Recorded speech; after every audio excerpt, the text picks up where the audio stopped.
오늘은 교회사 12강 초대교회의 최고의 신학자 어거스틴에 대해서 함께 생각하고 기도하도록 하겠습니다. 저희가 이제 그 초대교회 교부들에 대해서 공부를 하고 있습니다. 이 초대교회의 훌륭한 영적 지도자들을 교회의 아버지라는 뜻을 가진 교부라고 이렇게 부릅니다.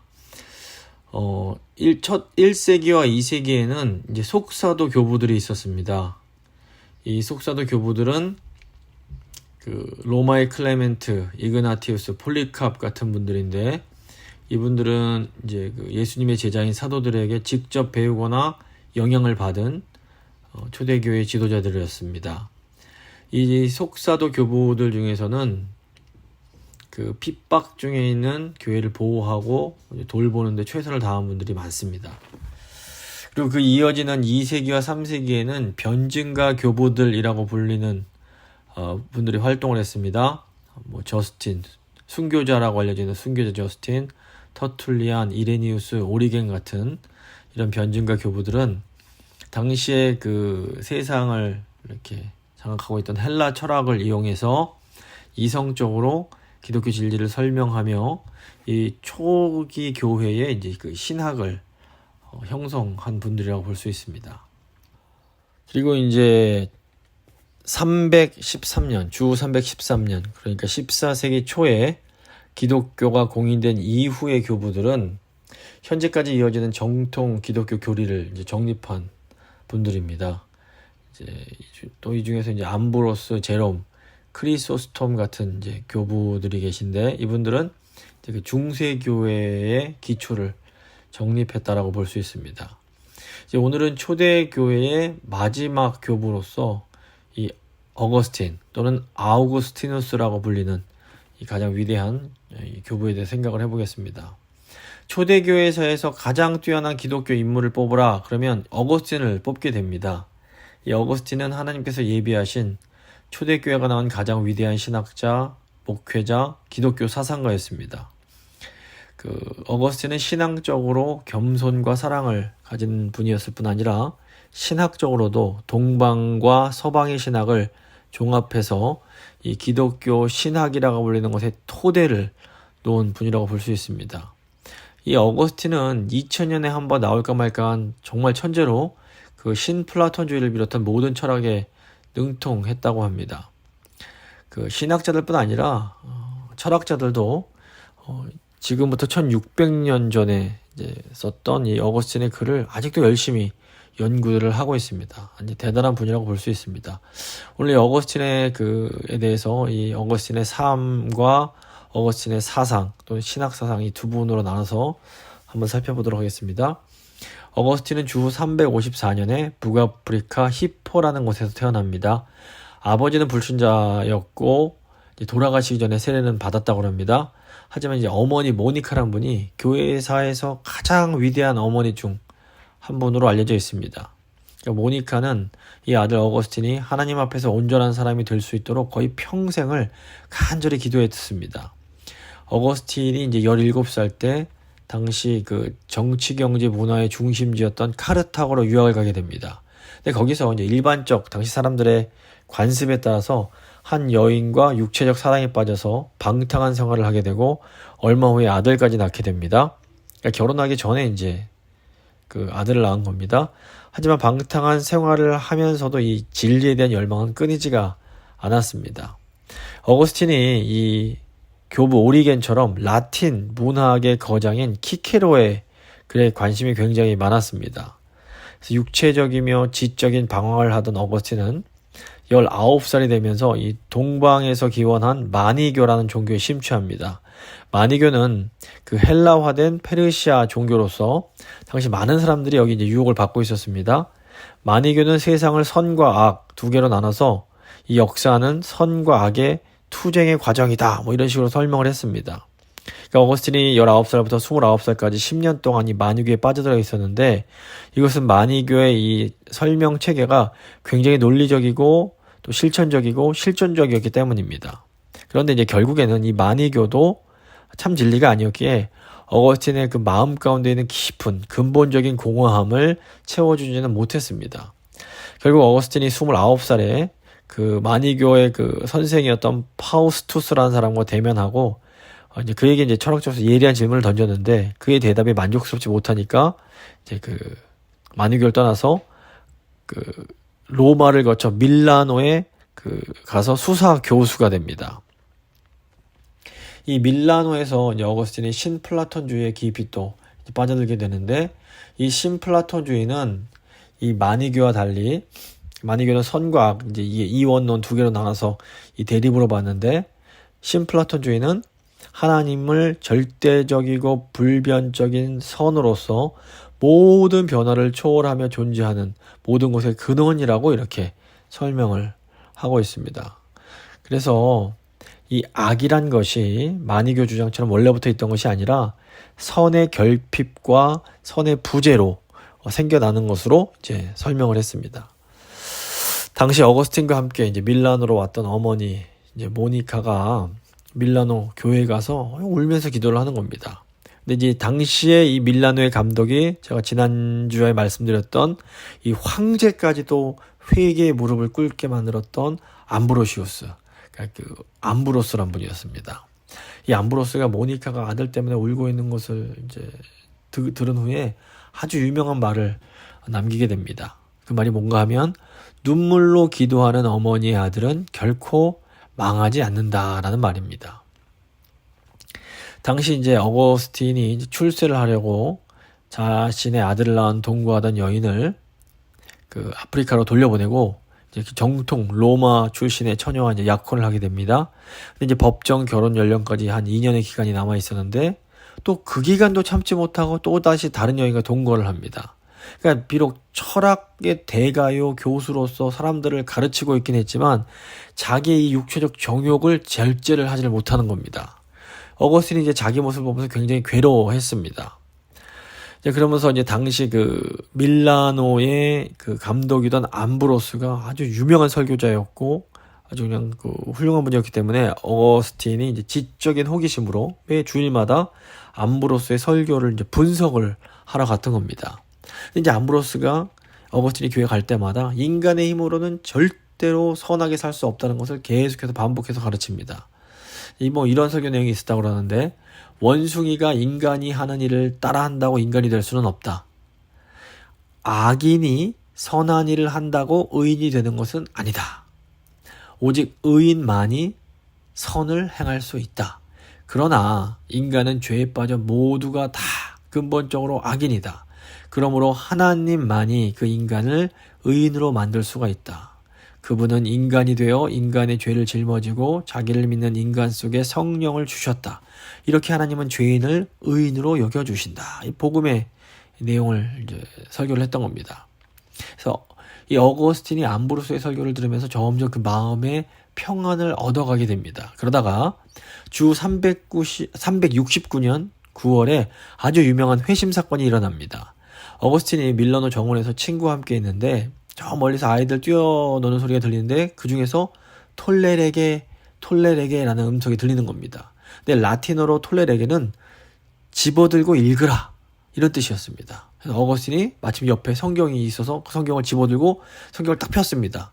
이때 눈에 들어온 구절이 저희가 오늘 본문인 로마서 13장 13절과 14절 말씀입니다.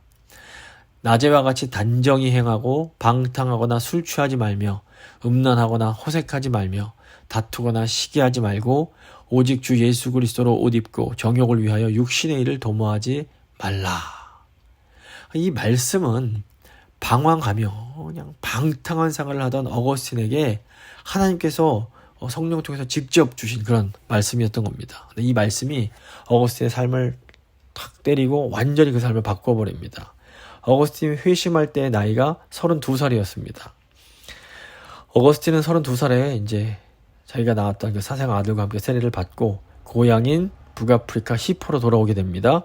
그리고 37살에 북아프리카 히포의 감독인 발레리우스에 의해서 가르치는 장로로 임명이 됩니다. 그리고 이제 이분이 많이 늙고 병들었었기 때문에 몇 년 후에 이 발레리우스 감독이 죽고 히포의 감독이 됩니다. 그러니까 이 어거스틴이 히포의 감독으로서 자신이 맡겨진 그 의무를 충실히 감당하고 설교, 목회자 양성, 또는 다양한 감독직을 잘 수행하게 됩니다. 그리고 이제 또 당시에 이제 그 교회를 위협하던 마니교, 도나티우스주의자, 펠라기우스자들과의 논쟁을 하면서 주님의 교회를 잘 지켜갑니다. 어거스틴이 생전에 750편에 달하는 아주 방대한 양의 그런 글을 저서를 합니다. 그래서 이제 두 번째 파트로 어거스틴이 남긴 그런 책들을 통해서 어거스틴의 신학과 사상을 좀 생각해 보겠습니다. 이 어거스틴의 신학 사상은 교회를 섬기는 목회자로서 잘못된 이단 사상으로부터 또는 잘못된 그런 사상으로부터 교회를 지키려는 신학적 논쟁을 통해서 점점 무르익어 가게 됩니다. 어거스틴의 생에 있었던 큰 세 가지 논쟁이 있었는데, 하나가 마니교와의 논쟁, 하나가 도나티우스와의 논쟁, 또 하나가 펠라기우스 주의자들과의 논쟁이었습니다. 먼저 이제 마니교의 논쟁이 있는데, 어거스틴의 그 초기 작품들 중에 대부분은 이 마니교와 대결하는 가운데 쓰여졌습니다. 아까도 살짝 말씀드렸지만 마니교는 영지주의적인 이원론을 가지고 창조를 이해합니다. 그러니까 영지주의는 어떤 특별한 영적인 지식, 그것을 통해서 구원을 받는다라고 강조하는데, 그 영과 육을 이원론적으로 구분을 짓고 영은 깨끗하고 거룩한 것이며 육은 더럽고 속된 것으로 봅니다. 이 영지주의적 이원론으로 인해서 마니교는 우주와 역사를 두 개로, 즉 빛과 어두움, 선과 악, 영과 육의 대립과 갈등으로 이해를 하고, 창조 때부터 선만 있었던 것이 아니라 악도 함께 있었음을 강조를 합니다. 이제 어거스틴이 처음에 마니교에 있었기 때문에 마니교에 대해서 너무나 잘 알고 있었기 때문에 그 허점을 딱 지적을 하면서 어거스틴은 그 일원론에 입각해서 하나님의 선하신 창조, 하나님의 아름다운 창조를 강조합니다. 즉 선한 하나님께서 악을 만들지 않으셨다라는 겁니다. 그렇다면 우리가 보는 악은 무엇이며 이 악은 어디서 왔을까요? 어거스틴은 이 신플라톤주의의 그런 생각을 차용해서 악이란 선의 결핍이요 선의 부족이라고 이해를 했습니다. 빛이 없는 곳에 어둠이 있는 것처럼 선이 없는 곳에 악이 있게 된다라는 겁니다. 그러니까 또한 어거스틴은 이 악이 원래부터 있는 것이 아니라 선이 부패하고 선이 타락한 것이 악이 되는 것이다, 이런 식으로 또 이해를 합니다. 그래서 어거스틴이 선한 천사 루시퍼가 타락을 함으로 그 선을 상실하고 악마가 되어 뱀의 모습으로 나타나게 된다, 이렇게 설명을 합니다. 그래서 이 악마라 해도 사실 원래 본성은 선한 것이었는데 이 선한 본성이 악하게 타락하고 부패하게 된 것이다, 이런 식으로 이제 설명을 하고 있는 겁니다. 또 마니교는 영원부터 영원까지 선과 악의 싸움으로 역사가 정해져 있다라고 믿는 결정주의를 주장을 합니다. 다시 말해서 운명론이라고 할 수 있습니다. 어거스틴은 이런 결정론 혹은 운명론을 비판하면서 자유의지의 역할과 한 개인이 그 역사에 있어서 아주 중요한 그 역할을 할 수 있다라고 역설을 합니다. 그래서 어거스틴은 하나님께서 창조 시에 인간을 하나의 인격체로, 즉 자유의지가 있는 존재로 만드셨다라고 주장을 합니다. 그런데 하나님이 처음 인간에 주신 자유의지는 자유롭지만 항상 선한 것은 아니었기에 인간이 이 자유를 잘못 사용해서 타락에 이르게 되었다라고 설명을 합니다. 저희가 지금까지 배우고 있는 그런 신학의 어떤 기초를 이런 식으로 잘 놓게 됩니다. 두 번째가 이제 도나티스트와의 논쟁입니다. 이건 교회론에 관련된 논쟁인데, 제가 교회사 시간에 지난번에 이 도나티스트들이 어떤 사람들인지 설명드렸습니다. 이 도나티스트들은 로마 제국에 핍박이 있을 때 그 핍박에 배교를 했던 성직자들이 그 성례를 집전 하는 것에 대해서 크게 반대했던 사람들입니다. 그러니까 도나티스트들은 배교했던 성직자들이 베푼 성직 안수라든가 뭐 세례, 성만찬은 다 무효다라고 주장하면서 오직 배교하지 않은 사람들만이 그 성례를 집전할 자격이 있다, 이런 식으로 도전하면서 당대 이제 그 교회의 권위에 도전을 합니다. 그런데 어거스틴은 이에 반대해서 비록 배교한 성직자라도 그들이 베푼 성례전은 타당하다라는 것을 강조합니다. 이것은 뭐 성직자들이 배교한 게 잘했다, 괜찮다는 것이 아니라 이 성례의 효력이 어떤 인간의 도덕적 능력이나 어떤 인간의 훌륭함에 의해서 나타나는 것이 아니라 오직 예수 그리스도의 권능으로 나타나는 것이기 때문이다라는 겁니다.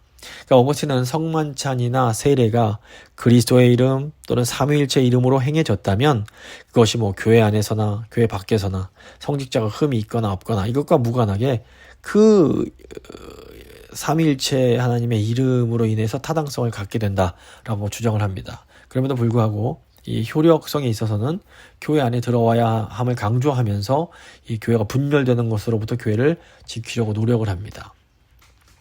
또 세 번째 논쟁은 펠라기우스주의와의 논쟁입니다. 이 펠라기우스라는 분은 본래 영국의 수도승이었습니다. 그리고 명성과 학식과 도덕성이 아주 뛰어난 분이었습니다. 근데 이제 이 펠라기우스가 인간의 원죄를 부정하고 인간의 자유와 능력을 지나치게 이제 강조하게 됩니다. 그러니까 한쪽으로 치우치는 것이 항상 어떤 문제를 가져옵니다. 근데 이제 어거스틴은 본성의 부패와 타락으로 말미암아 이제는 자유의지도 온전하지 못하고 아주 갇혀진 자유의지 상태이기 때문에 인간 스스로는 하나님을 선택할 수가 없다는 겁니다. 그래서 하나님의 선택, 곧 예정에 의해서 인간이 구원이 되고 예정된 자를 하나님께서는 끝까지 보존해 주신다라는 것을 강조했습니다. 이 펠라기우스는 아담의 죄는 그 자신에게만 해당을 하고 그 후대에는 영향을 주지 않는다라고 봤습니다. 따라서 어린아이는 어떤 원죄의 그런 유전을 갖고 태어나지 않기 때문에 어린아이가 죽으면 죄가 없으니까 천국에 간다라고 보았고 그러므로 유아세례도 줄 필요가 없다라고 주장을 합니다. 하지만 어거스틴은 아담의 원죄가 계속해서 유전된다는 것을 강조하고 또 아무리 유아라 할지라도 이미 태어날 때부터 죄악성을 유전받아 태어나기 때문에 유아세례가 필요하다라고 주장을 하게 됩니다. 어거스틴에 의하면 이 하나님의 예정의 은혜는 불가항력적입니다. 불가항력적이라는 건 저항할 수 없다라는 의미입니다. 하지만 이 불가항력이 무슨 강제적인 것이 아니라 이 불가항력의 은혜는 부드러운 강권이지 어떤 거친 폭력으로 우리에게 억압적으로 오는 것은 아니다라는 것을 또 말을 합니다. 또 그렇다고 해서 또 어거스틴이 뭐 인간의 자유의지를 완전히 부정했는가? 그건 또 아닙니다. 아까도 살펴봤지만 어거스틴이 이 만이교의 운명론, 결정론과 논쟁을 할 때에는 도리어 인간의 자유의지를 더 강조합니다.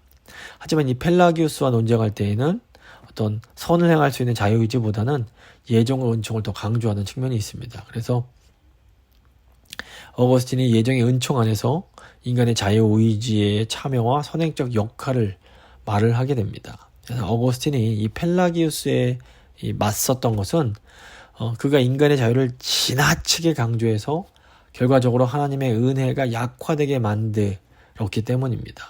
그래서 이런 어거스틴의 하나님의 은혜를 강조하는 사상은 훗날 종교개혁자들에게도 엄청나게 큰 영향을 주게 됩니다.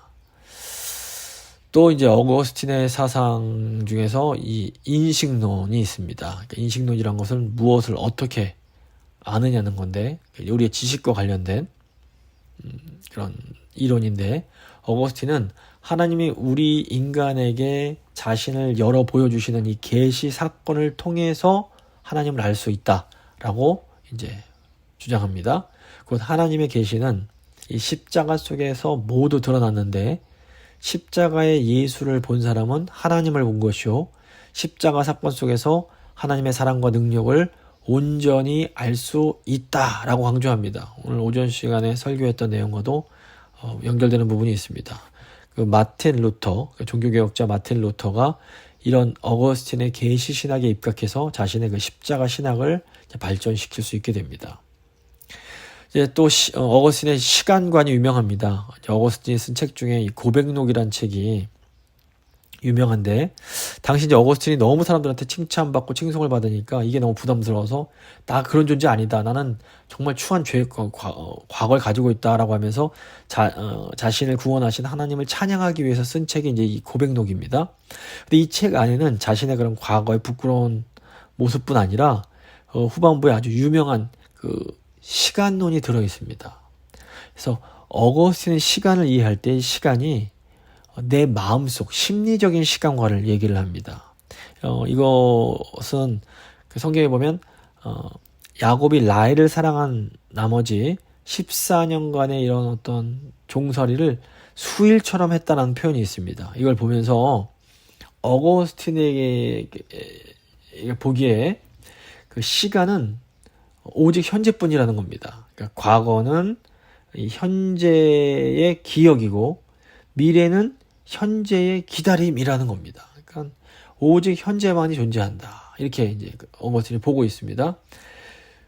즉, 저희가 이제 자주 아는 바 어거스틴에 따르면 시간은 수직적인 시간으로서의 카이로스이지 어떤 과학적이고 물리적인 그런 시간으로서의 크로노스는 아무런 의미가 없다라는 겁니다. 그런데 이 1600년 전에 이렇게 주장했던 이 어거스틴의 시간론이 오늘날 포스트 모더니스트라고 불리는 현대 사상가들에게 아주 큰 영향을 또 주게 됩니다. 이 사상이, 이 어거스틴의 사상이 뭐 종교개혁식이, 중세교회뿐 아니라 종교개혁식이 그 이후에 오늘날 현대까지도 여전히 많은 영향을 주고 있음을 볼 수 있습니다. 이제 마지막으로 역사관을 좀 생각해 보겠습니다. 이 어거스틴의 최고의 저술로 평가받는 책이 주후 413년부터 426년까지 13년 이상 걸려서 썼던 신의 도성, 영어로 The City of God 이라고 불린 책입니다. 보통 예전에는 신국론 이렇게도 또 이제 불리기도 했는데, 이 신의 도성은 이 어거스틴의 역사관을 잘 보여줍니다.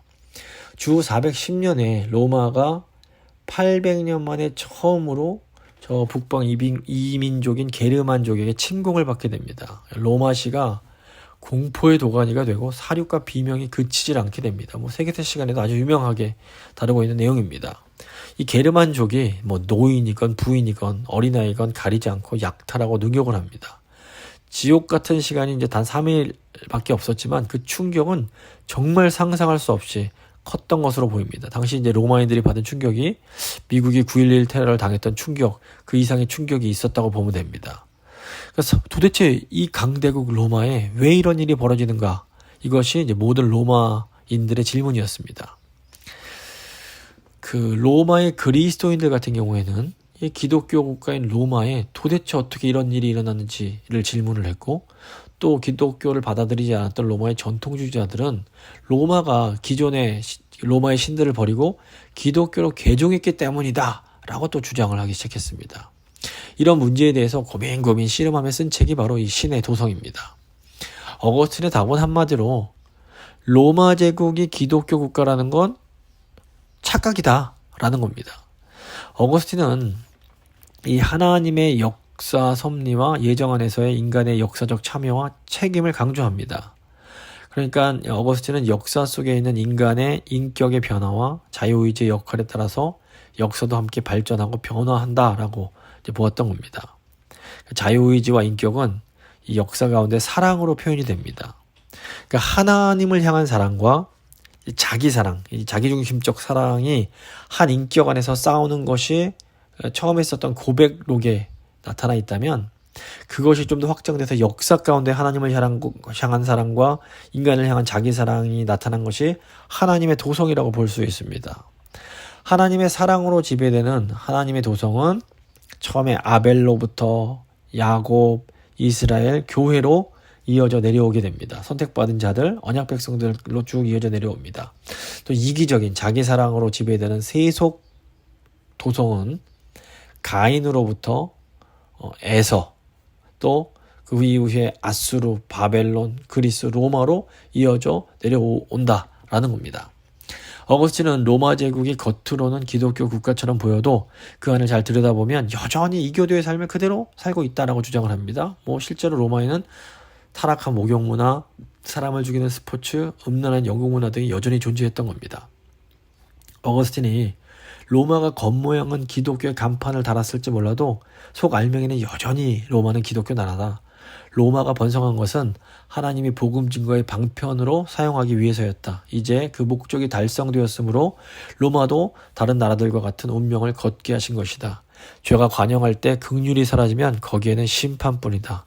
로마가 침공을 받은 것은 이런 타락한 삶에 대한 심판이다 라는 결론을 내리고 있습니다. 어거스틴이 로마에게 하는 말을 사실 오늘날 미국에 적용해도 이게 크게 다르지 않다고 볼 수 있습니다. 그래서 어거스틴은 이런 방식으로 로마가 쇠퇴하고 멸망하는 원인이 뭐 기독교 때문이다라고 주장하는 그런 이교도들이 틀렸다, 옳지 않다라고 변증을 하고, 동시에 로마는 기독교 국가다라고 착각하고 있는 그런 사람들의 그런 잘못된 생각도 동시에 깨버리게 되는 겁니다. 어거스틴은 이제 초월적인 종말론, 저 위에 있는 하나님 나라를 믿을 뿐 아니라 이 하나님 나라의 내재성도 강조를 합니다. 어거스틴은 천년왕국이 역사 끝에 온다고 믿지 않는 무천년설주의자로 이 천년왕국이, 요한계시록에 나오는 천년왕국이 현재 교회라고 이제 보았던 사람입니다. 그래서 이제 교회 안에 쭉정이 같은 요소도 있지만 교회는 천국의 지상의 모습이다라고 이렇게 또 이해를 하고 있습니다. 그래서 어거스틴이 보기에 교회는 보이는 교회와 보이지 않는 두 종류가 있었습니다. 보이지 않는 교회는 구원받은 성도만이 존재하지만, 보이는 교회, 가시적 교회는 알곡과 쭉정이, 양과 염소가 함께 이제 공존을 할 수밖에 없다라는 겁니다. 이건 뭐 저희가 교회사 시간에도, 아니 교회 그 조직신학 시간에도 함께 배웠던 내용입니다. 결국 하나님의 도성으로서의 교회는 세속도성인 로마 속에, 또 오늘날 세속도성인 미국 속에 이 순례의 길을 이제 걷고 있다라고 말을 하고 있는 겁니다. 이 순례의 길을 신실하게 걸어가는 것, 그것이 이제 성도의 사명인 겁니다. 말씀을 마무리 보도록 하겠습니다. 하나님께서는 로마 제국이 게르만족에게 침략을 당하던 굉장히 충격적이고 어려운 시기에 이 어거스틴이라는 걸출한 인물을 통해서 교회가 믿음을 지킬 수 있도록 도와주십니다. 근데 이 어거스틴은 사도 바울처럼 부끄러운 과거를 가지고 있던 그런 사람입니다. 하지만 하나님께서는 이 어거스틴을 사용하셔서 교회를 세우시고 교회를 지키시고 교회를 계속해서 인도해 가십니다. 근데 이 어거스틴의 회심 뒤에는 이 아들을 위해서 끝까지 눈물을 흘리며 기도했던 이 어머니 모니카의 헌신이 있었습니다. 그래서 우리도 우리의 자녀들, 우리 다음 세대들이 하나님 앞에서 어거스틴처럼 귀하게 쓰임받는 사람들이 될 수 있도록 우리 자녀들과 우리 다음 세대를 위해서 포기하지 말고 끝까지 눈물을 흘리면서 열심히 기도를 해야 합니다. 제가 한번 기도하실 때, 하나님, 우리 교회 가운데 어거스틴을 주신 거 감사합니다. 우리의 다음 세대들도 어거스틴처럼 하나님 앞에 붙들려서 이 교회를 위하여, 하나님 나라를 위하여 귀하게 쓰임받을 수 있도록 주여 은혜 베풀어 주시옵소서. 한번 간절한 마음으로 기도하도록 하겠습니다.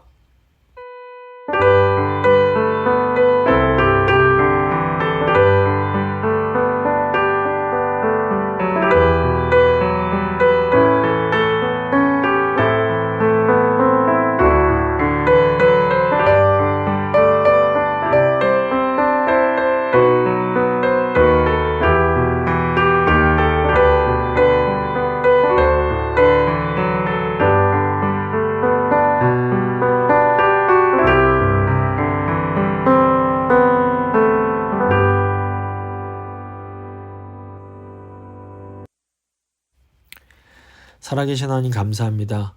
오늘 어거스틴의 삶과 사상을 통해서 하나님의 역사하심이 참으로 놀랍고 기묘하다는 것을 다시 한번 깨닫게 됩니다. 인간적으로 볼 때는 참으로 타락했던 인간이었는데 하나님께서 그를 선택하시고 세우셔서 교회를 위해서 위대한 일꾼으로 삼아주십니다. 하나님, 저희의 다음 세대들, 우리의 자녀 세대들이 어거스틴처럼 하나님 앞에 귀하게 쓰임받기 원합니다. 지금 보기에는 하나님을 떠나 있는 것처럼 보일지 몰라도 결국에는 하나님께 돌아와서 하나님 나라를 위하여 귀하게 쓰임받을 수 있도록 주여 은혜와 긍휼을 베풀어 주시옵소서. 주님 손에 사랑하는 우리 다음 세대들을 맡겨드리며 귀하신 우리 주 예수 그리스도의 이름으로 간절히 기도드립니다. 아멘.